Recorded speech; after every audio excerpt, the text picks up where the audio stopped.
Hello दोस्तों, जय हिंद। आपको आज बताया जाएगा मोशन जो आपके असिस्टेंट ऑपरेटर की परीक्षा में पूछा जाएगा और उससे संबंधित कुछ छोटी छोटी परिभाषाओं को सबसे पहले हम लोग सीखते हैं और उसके बाद से इसमें हम लोग क्या क्या पढ़ा जाएगा वो भी हम एक बार आपको डिस्कस कर लेते हैं। तो सबसे पहले पढ़ा जाएगा गति और गति के प्रकार को भी पढ़ा जाएगा कि कितने प्रकार की गति होती हैं और चाल के बारे में पढ़ा जाएगा, वेग के बारे में पढ़ा जाएगा, दूरी क्या होता है, विस्थापन क्या होता है, त्वरण क्या होता है, बल क्या होता है, न्यूटन के गति के नियम और गति के समीकरण, ये सब पढ़ा जाएगा। तो आते हैं और सबसे पहले शुरू करते हैं कि आखिर गति होता क्या है, आखिर ये गति जो पढ़ रहे हैं हम होता क्या है। तो एक बात आपको बता रहे हैं कि यदि कहीं आप मान लेते हैं साइकिल से जा रहे हैं, कहीं आप साइकिल से जा रहे हैं, तो जब साइकिल से जाते हैं तो एक स्थान से आप दूसरे स्थान पर जाते हैं तो आपकी स्थिति में परिवर्तन होता है कि नहीं होता है? बिल्कुल होता है। तो अगर समय के साथ आपकी स्थिति में परिवर्तन होने लगे या अवस्था में परिवर्तन होने लगे तो हम कह सकते हैं कि उसमें एक प्रकार की गति है। जैसे आप में परिवर्तन हुआ है तो यही होता है गति, यानी समय के साथ जब वस्तु की स्थिति और वस्तु की स्थिति और अवस्था में परिवर्तन होने लगता है तो इस प्रकार को हम गति कहते हैं, इसी अवस्था को गति कहते हैं। अच्छा, तो सबसे पहले इसमें हम कुछ परिभाषा, छोटी छोटी परिभाषाओं को देखते हैं जहां से हमें कुछ चीज़ों की जरूरत पड़ेगी और देखते हैं कि ये आखिर है क्या। तो बात करते हैं सबसे पहले दूरी और विस्थापन की, दूरी और विस्थापन की। अब देखिए, यदि कोई एक व्यक्ति ए है, कोई एक व्यक्ति है जो बिंदु ए से बिंदु बी पर जा रहा है और फिर बिंदु बी से बिंदु सी पर जा रहा है और ये गया है 4 मीटर और ये गया है 3 मीटर, ठीक है। और यही बात करें अगर हम कि यदि कोई एक व्यक्ति फिर बिंदु ए से बी तक जा रहा है और बी से सी तक जा रहा है, यहां पर भी ये 4 मीटर गया है और ये 3 मीटर गया है बिंदु बी से सी तक, यही है आपका। आइए तो समझते हैं कि आखिर दूरी क्या होता है। तो क्या कहते हैं दूरी को? जब कोई व्यक्ति कोई एक पथ जो होता है तो उसको जब जाता है तो हम कहते हैं ना कि वो इतना दूरी तय किया गया है। तो उसी को परिभाषा में समझते हैं कि किसी व्यक्ति द्वारा तय किए गए पथ की लंबाई को, तय किए गए पथ की लंबाई को क्या कहते हैं? दूरी कहते हैं। और दूरी यहाँ पर कितना है? तो 4 metre plus 3 metre equal to 7 metre. तो कुल ये दूरी है कितनी? 7 मीटर। इसका मतलब ये हुआ कि किसी व्यक्ति द्वारा तय किए गए पथ की कुल लंबाई को, तय किए गए पथ की कुल लंबाई को दूरी कहते हैं।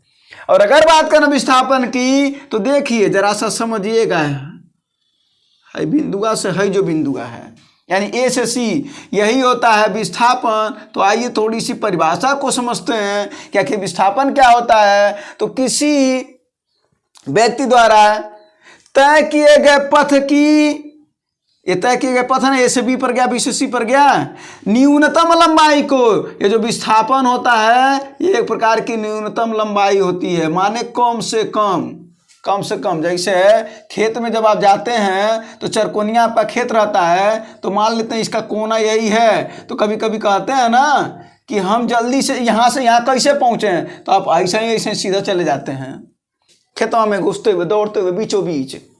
तो ये हम कहते हैं ना कि कम से कम समय में गए यहाँ पर, तो समय भी कम लगता है और यही दूरी सबसे क्या है? कम है, ए से लेकर के सी पर पहुंचने पर। नहीं तो ए से बी जाना पड़ेगा, फिर बी से सी जाना पड़ेगा, नहीं तो ए से डी जाना पड़ेगा, फिर डी से सी जाना पड़ेगा, लेकिन है सबसे कम से कम है। इसी को कहते हैं विस्थापन। तो यही है विस्थापन। अब विस्थापन कैसे निकाला जाता है? तो उसके लिए आपको पाइथागोरस प्रमेय, पाइथागोरस प्रमेय क्या कहता है कि कर्ण का वर्ग बराबर लंब का वर्ग प्लस आधार का वर्ग, कहता है ना। तो लंब का वर्ग कितना हो जाएगा? ये 3 है तो 3 का वर्ग हो जाएगा 9 और आधार मान लेते हैं 4, तो 4 का वर्ग है 16, 16 9 हो गया आपका 25। तो कर्ण का वर्ग हो गया 25, तो कर्ण का मान हो गया 5। और कर्ण ही क्या है भाई साहब? यहाँ पर हम मैथ थोड़ी नहीं पढ़ रहे हैं, हम तो साइंस पढ़ रहे हैं ना। तो कर्ण ही है विस्थापन, यानी विस्थापन का मान आया 5 मीटर। विस्थापन कितना आया? 5 मीटर, ठीक है। तो यही बात आपको समझना था कि दूरी और विस्थापन। तो सबसे पहला तो अंतर ये हो गया कि तय किए गए कुल लंबाई को दूरी कहते हैं किसी व्यक्ति द्वारा, और न्यूनतम लंबाई को तय किया गया, अगर न्यूनतम लंबाई होता है तो उसे कहते हैं विस्थापन। सबसे पहला बात ये। दूसरी बात क्या है भाई? दूसरी बात ई है अदिश राशि। ई अदिश राशि, इसमें कोनो दिशा नहीं होती है, केवल परिमाण होता है। क्या होता है? परिमाण होता है, एमन दिशा नहीं होता है। और हई दिशा वाला होता है। जैसे आप में एक ठो दिशा है ना, पुलिस कांस्टेबल को लेने का एक ठो वर्दी जो आपका सपना है, वैसे इसमें भी दिशा होती है। तो इसमें क्या होती है भाई? दिशा। तो इसका मतलब होगा कि ये कौन सी राशि हुई? सदिश राशि हुई। जो दूसरा अंतर है वो यही है। तो ये अदिश हुई और वो सदिश हुई। बात करें अगर तीसरा का, तो ई कबो शून्य नहीं हो सकती है, शून्य नहीं हो सकती है। लेकिन अगर बात करें विस्थापन का, तो ई धनात्मक होता है, ऋणात्मक होता है और शून्य भी होता है। इसका मतलब हुआ कि विस्थापन शून्य हो सकती। कब? जरा देखिए, अगर यहां से पूछा जाए ए से लेकर के बी तक कितना विस्थापन है, तो विस्थापन नहीं है, लेकिन दूरी है 4 मीटर। तो ये आपको समझना पड़ेगा। और ये क्वेश्चन कई बार पूछता है कि जरा बताइए कि निम्न में से कौन शून्य हो सकता है? तो विस्थापन शून्य हो सकता है, लेकिन दूरी शून्य नहीं हो सकती है। याद रखे रहिएगा, दूरी कभी ऋणात्मक नहीं होती है, लेकिन विस्थापन, ये भी याद रखे रहिएगा कि दूरी कभी ऋणात्मक ना होती है, लेकिन विस्थापन धनात्मक भी होता है, ऋणात्मक भी होता है और शून्य भी होता है। तो ये कुछ बातें हो गई दूरी और विस्थापन के बारे में, हम लोगों ने समझा थोड़ा सा विस्तार से। अब आते हैं अगली परिभाषा की ओर, जो है चाल और वेग में अंतर, और समझते हैं कि चाल और वेग में क्या अंतर है, और कितने प्रकार के चाल होते हैं और कितने प्रकार के वेग होते हैं, और वहां से आपके क्वेश्चन बनने शुरू होते हैं। तो आते हैं अगली कहानी पर। और दोस्तों, हमें उम्मीद है पूरा एकदम झकझोर करके मेहनत कर रहे होंगे आप, किस चीज़ के लिए? अपने वही सपने के लिए जिस चीज़ को आपने बनाया है। तो आते हैं, और अगला क्या हमने बोला है आपको? वो बोले हैं चाल और वेग। तो आइए समझते हैं कि आखिर चाल और वेग क्या होता है।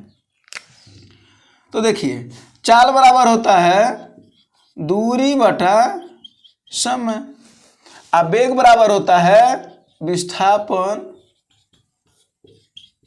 बटा समय। तो सबसे पहले हम परिभाषा को समझते हैं और देखते हैं कि क्या है ये। किसी एकांक समय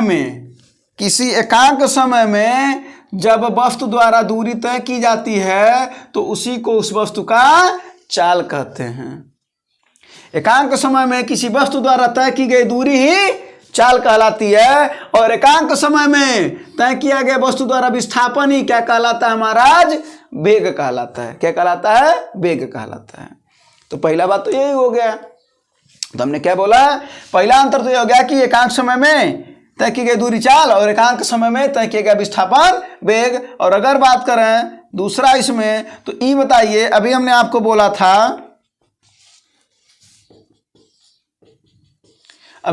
बोला था कि दूरी कैसी राशि है? अदिश राशि है। तो चलिए कैसी होगी? अदिश राशि होगी। इसका मतलब हुआ कि इसमें भी दिशा नहीं होती है, और कई बार क्वेश्चन पूछता है। और अगर बात करें कि जरा बताइए चाल शून्य हो सकता है क्या? तो दूरी शून्य हो सकता है क्या? नहीं ना, तो चाल भी शून्य नहीं होगा, शून्य नहीं होगा। लेकिन अगर बात करें वहीं पर वेग की, तो वेग कैसी राशि है? सदिश राशि है, क्योंकि विस्थापन भी सदिश राशि थी, तो वेग भी सदिश राशि है। और अगर बात करें शून्य हो सकता है क्या? तो बिल्कुल आप कहेंगे कि शून्य हो सकता है। क्यों? क्योंकि जब विस्थापनमा शून्य हो जाएगा, यहां जो शून्य रख देंगे, तो वेगवा ना शून्य हो जाएगा, वो भी शून्य हो जाएगा। तो ये कुछ अंतर हो गए, मूलभूत अंतर। और अगर बात करें यहीं पर चाल की, तो चाल एक समान चाल भी होता है, असमान चाल भी होता है, ठीक है, औसत चाल भी होता है, और तात्कालिक चाल भी होता है, तात्कालिक चाल। तो आइए इस परिभाषाओं को समझते हैं कि आखिर ये क्या बात है, ये टर्मिनोलॉजी क्या है भाई, ठीक है। तो एक समान चाल, जब कोई वस्तु समान समय में समान दूरी तय करती है। दूरी तय कराना है यहाँ पर। जब कोई वस्तु समान समय में समान दूरी तय करती है तो एक समान, लेकिन जब कोई वस्तु समान समय में असमान दूरी तय करने लगती है, दूरियां कैसी हो, असमान हो, तो उसे हम कहते हैं असमान चाल। ये क्लियर हुआ। बात करा अगर औसत चाल का, तो औसत चाल का आपको फार्मूला भी पता होना चाहिए कि 2v1 गुणे v2 बटा v1 प्लस v2। अभी v1 v2 का है तो चाल है महाराज, पहला चाल अगर v1 रहे, दूसरा चाल v2 रहे, तो औसत चाल बराबर होता है दोनों चालों का गुणा कर दीजिए, दोनों को जोड़ दीजिए, वही आपका औसत चाल होता है। और इस पर अगर सवाल आ जाए कि जरा बताओ एक चाल 3 मीटर प्रति सेकेंड है और एक है 4 मीटर प्रति सेकेंड, तो जरा बताओ औसत चाल कितना हो जाएगा। तो जरा बताओ, देखो क्या हो जाएगा, 2 गुणे 3 गुणे 4 बटा 3 प्लस 4। तो 2 तिहाई 6 चौको 24 और 24 बटा 7, यही हो जाएगा आपका क्या, मीटर प्रति सेकेंड। आप इसको दशमलव में कन्वर्ट कर लीजिएगा। तो ये हो गया आपका औसत चाल। तत्कालिक चाल क्या होता है जरा का समझिए कि किसी एक खास समय पर, किसी खास समय पर, जैसे मान लीजिए यहां से आप यहां तक जा रहे होंगे, तो यहाँ तक अगर ए से बी तक गए तो ये बताइए यहाँ पर कुछ समय लग रहा होगा, यहाँ पर भी कुछ समय, सब आखिर ए से लेकर के बी तक समय लगा होगा कि नहीं लगा होगा, बिल्कुल लगा होगा। तो किसी खास बिंदु पर मान लेते हैं यहाँ पर कोई एक समय लगा होगा, यहाँ से यहाँ पर आने पर अगर कुल 10 सेकंड लग रहे हैं, 10 सेकेंड, और मान लेते हैं यहां पर आने पर उसे 4 सेकंड लगा हो, तो उस खास समय पर वस्तु द्वारा तय की गई दूरी ही तत्कालिक चाल कहलाती है। उस खास पॉइंट पर, जो एक खास पॉइंट हमने बोला ना कि बीच में, तो उसे हम कहते हैं तत्कालिक चाल कहते हैं।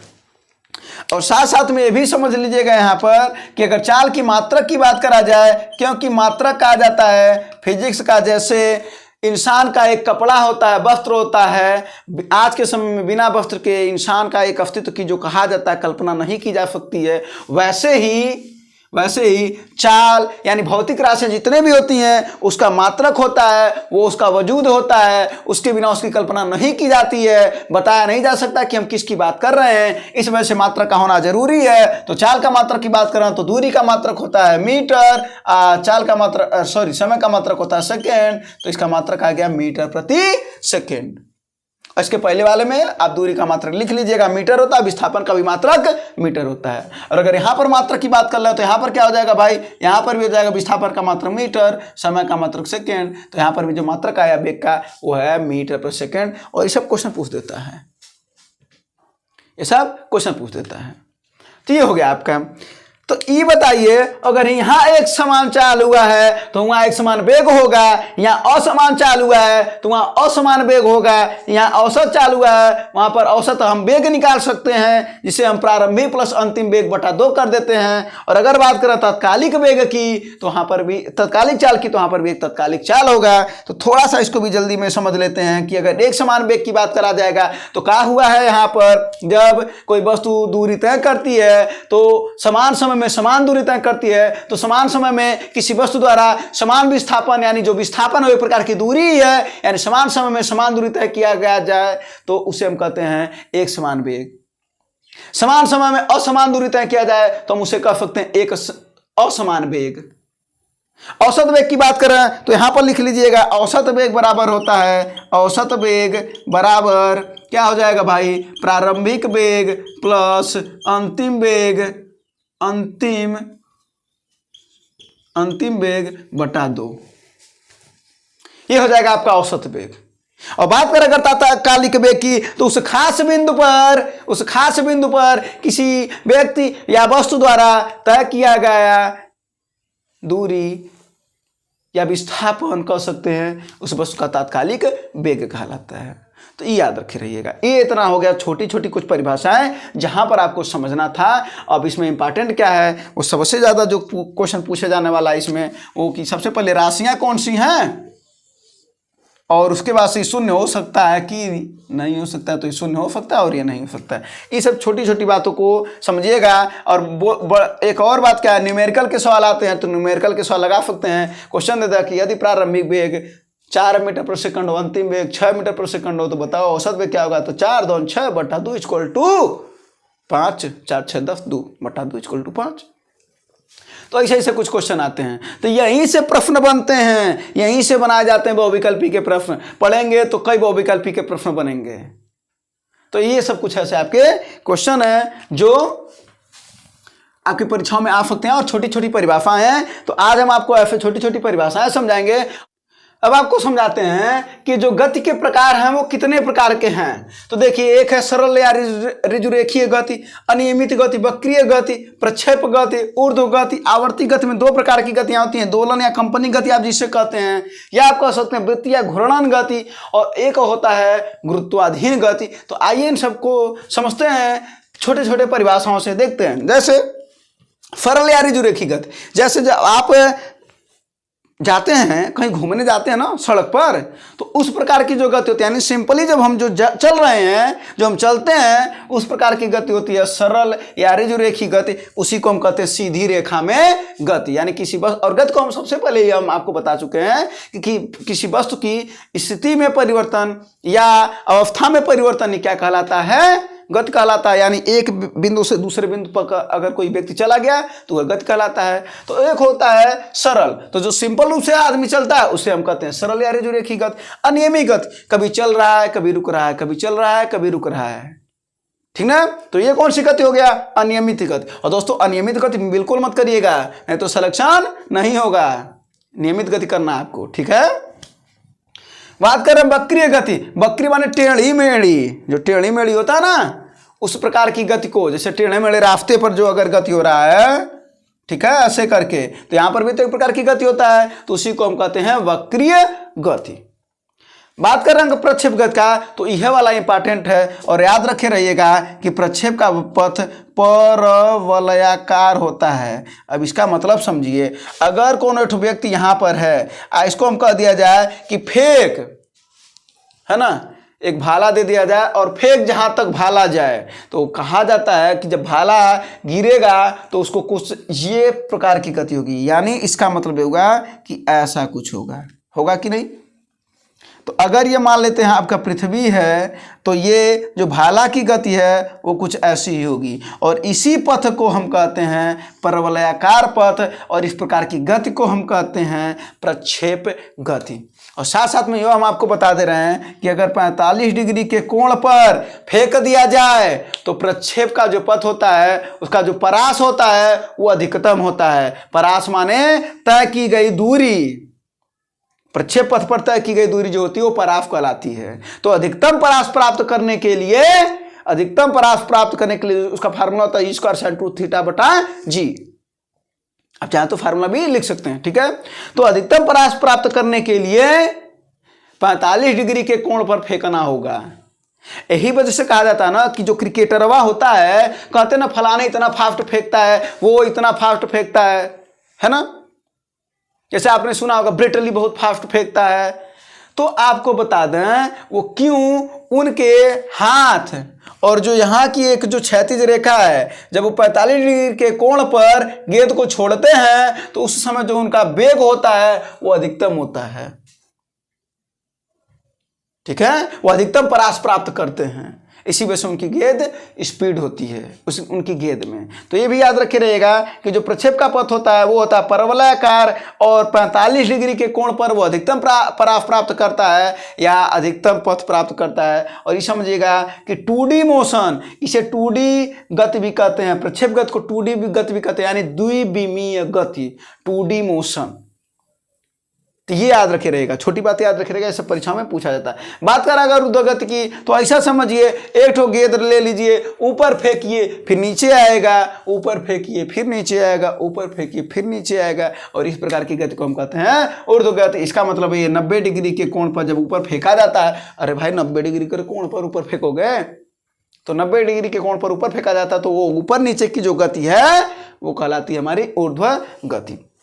बात करें अगर आवर्ती गति की, तो आवर्ती गति में जब कोई वस्तु किसी एक निश्चित बिंदु के जो गमन पथ है यानी जो गति करता है वो बार बार करता है। गति कैसा करता है? बार बार। जैसे घड़ी के पेंडुलम, जो घड़ी का जो पेंडुलम होता है, देखे होंगे पेंडुलम, उसकी गति की अगर बात करें, पृथ्वी की गति की बात करें, और ध्यान से समझिएगा, और पृथ्वी की गति की बात करें, चंद्रमा की गति की बात करें, लट्टू रचा है ना, हाँ, तो लट्टू की गति की बात करें तो ये एक प्रकार की आवर्ती गति होती हैं। एक प्रकार की क्या है? आवर्ती गति हैं। और एक धागा ले लीजिए, डोरा ले लीजिए, और डोरा में कुछ बांध लीजिए, पत्थर का टुकड़ा, और उसको घुमाइए, तो उस प्रकार की जो गति होती है वो होती है वृत्तीय गति। और जब कोई वस्तु अपने ही अक्ष के परितः घूम रहा है, ऐसे चारों ओर घूम रहा है, तो उसे हम कहते हैं चारों ओर घूम रहा है, तो उसे कहते हैं हम घूर्णन गति। अर्थात पृथ्वी जो अपने अक्ष के परितः घूम रही है, अगर पृथ्वी अपने अक्ष के परितः घूम रही है तो घूर्णन गति, और पृथ्वी सूर्य के चारों ओर घूम रही है तो वृत्तीय गति। ठीक है। वैसे लट्टू क्या करता है भाई? लट्टू अपने अक्ष के परितः घूमता है ना, तो उसे हम कौन सा कहते हैं? घूर्णन गति कहेंगे। और चंद्रमा पृथ्वी के चारों ओर घूमती है, तो उसे कौन सा कहते हैं भैया?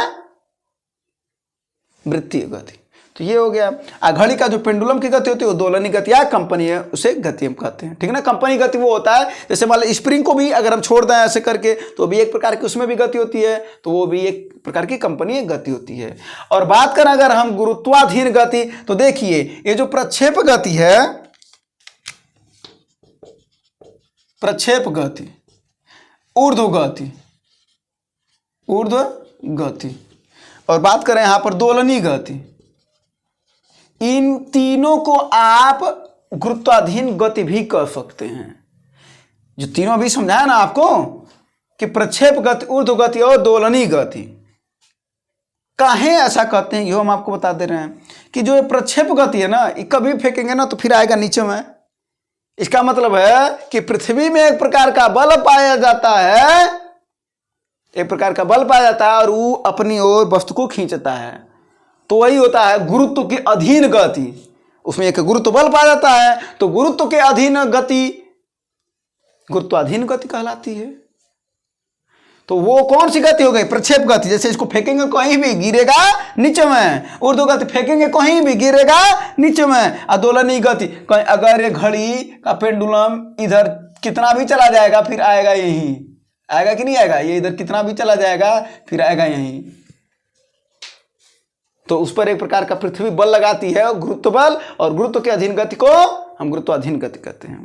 तो ये कुछ गतियां हो गई, और याद रखे रहेगा कि ये तीनों गति एक प्रकार की गुरुत्वाधीन गति होती है। तो क्वेश्चन पूछा जाएगा, जो सबसे इंपॉर्टेंट क्वेश्चन बनता है वो यही कि प्रक्षेप का पथ क्या होता है? परवलयाकार होता है, 2D मोशन इसे कहते हैं, और 45 डिग्री के कोण पर इसे फेंका जाए तो अधिकतम परास प्राप्त करता है। इसमें सबसे इंपॉर्टेंट क्वेश्चन यही है। बाकी सबका एग्जाम्पल बताएं, आप जरूर पढ़िएगा। वृत्तीय और घूर्णन में थोड़ा सा अंतर समझाएं, उसको जरूर समझिएगा।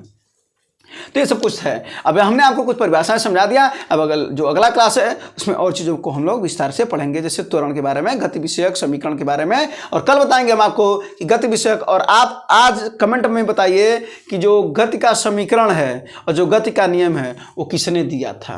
देखते हैं कितने लोग बता पाते हैं इस चीज़ को। तो गति का समीकरण और गति का नियम किसने दिया था। तो दोस्तों धन्यवाद, जय हिंद।